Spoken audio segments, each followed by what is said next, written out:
लगेंगे तो साला जितना मंत्री है जितना विधायक सब पर एफआईआर कर देगा। लगेंगे तो साला जितना मंत्री है जितना विधायक सब पर एफआईआर कर देंगे तो साला जितना मंत्री है जितना विधायक सब पर एफआईआर कर देगा। अब परिस्थितियां बदल गई है ना भाई, राजनीतिक परिस्थितियां बदल गई है। अब एफआईआर पर लेने लगेंगे तो साला जितना मंत्री है जितना विधायक सब पर एफआईआर कर देगा। काहे के लिए हम बीजेपी जाएंगे? मेरा बाप 9 साल 9 टर्म में मिले रहे, हम अपने खुद रहे हैं, हम कांग्रेस पार्टी के रहे हैं, हम दिल दिमाग और जेहन से हम सेकुलर हैं और हम मानते हैं कि इस देश के जो 90% मुसलमान हैं उन लोगों ने, इसमें कुछ दुष्ट प्रवृत्ति के भी शिक्षक हैं जो हर समय जब जब हम लोग की मैट्रिक की परीक्षा और इंटरमीडिएट की परीक्षा होती है तो ये तरह के टीचर जो हैं वो उसका बहिष्कार करवाते हैं और जब जो शिक्षक जाना चाहते हैं उनकी पिटाई करते हैं। तो वैसे शिक्षक को चिन्हित भी तो करना पड़ेगा।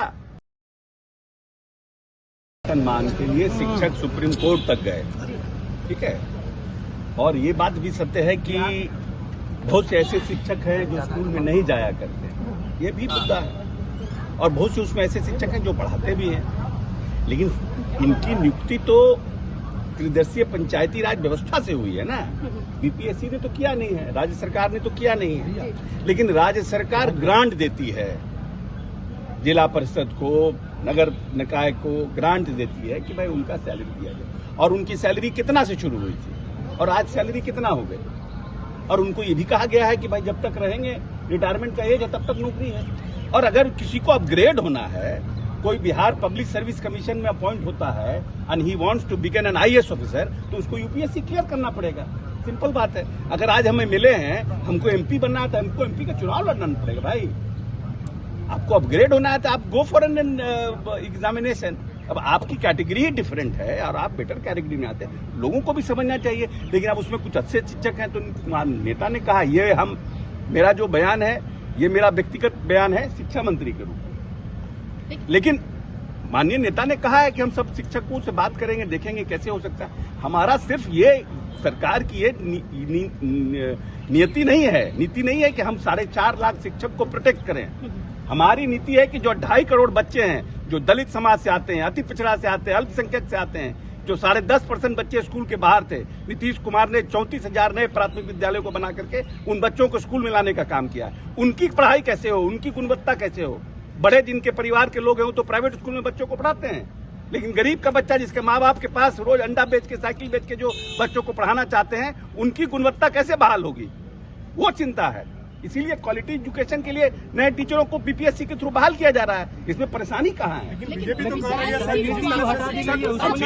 प्रदर्शन कर रही है तो शिक्षकों की गिरफ्तारी क्यों की जा रही है? नहीं, प्रदर्शन करने का तरीका है ना। अगर हमको आज सभापति के खिलाफ में प्रदर्शन करता ढेला लेके मारने लगेंगे, कि हम यहाँ पे चुपचाप धरना पे बैठेंगे? तरीका भी, आप रोड जाम करिएगा, आम जन को परेशान करिएगा, तो क्या करेगा प्रशासन? तो अपना एक्ट करेगा ना। प्रशासन मुक्त दर्शक बन के तो नहीं बैठेगा, प्रशासन मुक्त दर्शक बन के बैठेगा। आप ही बताइए, कल आपका बाल बच्चा कोई इमरजेंसी में जा रहा है एम्बुलेंस से और रोड को जाम किया हुआ, तो प्रशासन का क्या काम है? आपको प्रदर्शन करना है, आपको जगह दिया गया, प्रदर्शन करिए भाई, कौन मना कर रहा है? शिक्षक ने कहा कि हम शांतिपूर्ण कर रहे थे, जबरन हमें घसीटा गया है, बाहर फेंका गया है, हम लोगों के ऊपर लाठी बरसाई जा रही है, तो ये तो अन्याय है ना। नहीं, देखिए ऐसा है कि इसमें कुछ हमको बोलना नहीं चाहिए, फिर हमको मेरा घराव करवाने लगेगा।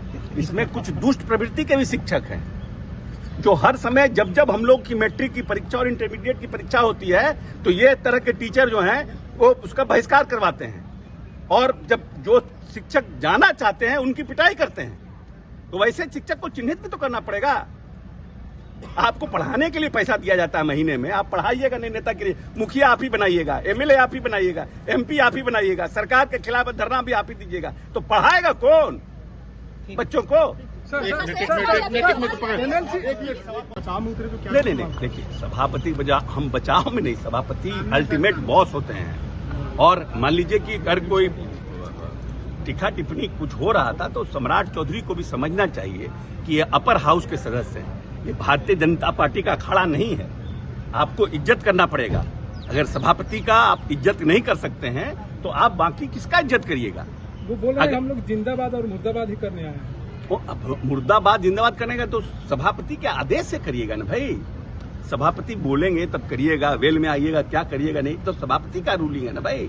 आप पढ़िए ना, विधान परिषद का कार्य संचालन नियमावली पढ़िए, और उसके बाद कमेंट कीजिएगा ना। आपको नेता बनना है, आपको नेतागिरी करना है, तो नेतागिरी करने का ये जगह थोड़ी है।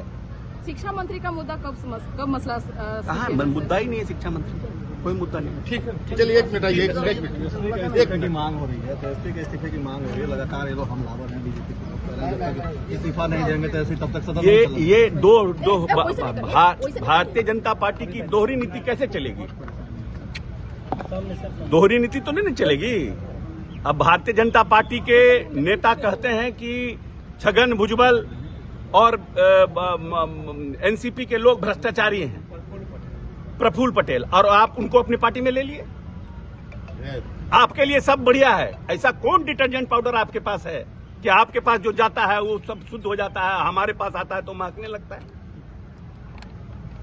ऐसा कौन डिटर्जेंट पाउडर देख बता दीजिए तो हम लोग भी वही यूज करने लगेंगे।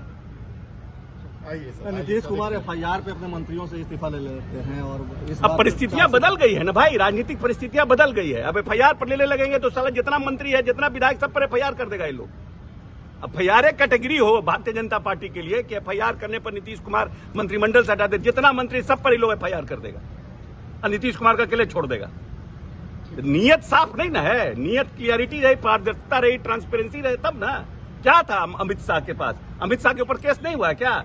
समय का इंतजार करना चाहिए, समय बहुत बलवान होता है, समय से बड़ा कोई नहीं है, समय से ज्यादा कोई बड़ा नहीं होता है, और सबका समय आता है और सबका समय बदलता है। कहा यह भी जा रहा कि आप भी जमुई से बीजेपी के टिकट पे चुनाव, काहे के लिए हम बीजेपी जाएंगे? मेरा बाप 9 साल 9 टर्म में मिले रहे, हम अपने खुद रहे हैं, हम कांग्रेस पार्टी के रहे हैं, हम दिल दिमाग और जेहन से हम सेकुलर हैं, और हम मानते हैं कि इस देश के जो 90% मुसलमान हैं, उन लोगों ने छुआछूत से परेशान होकर के इस देश में अल्पसंख्यकों के में शामिल हो गए, और आज उनको टारगेट किया जा रहा है।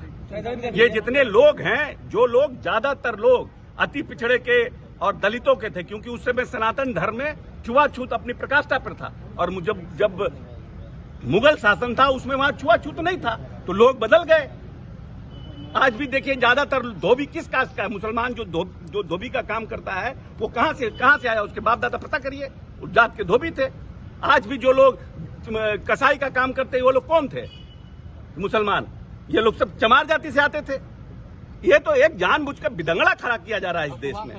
जमुई से आप चुनाव लड़ेंगे कि नहीं लड़ेंगे? अरे कल बचेंगे कि नहीं बचेंगे ये हमको पता ही नहीं है। तैयारी है कि नहीं है? नहीं, हम तैयारी क्या करेंगे? Man propose God dispose.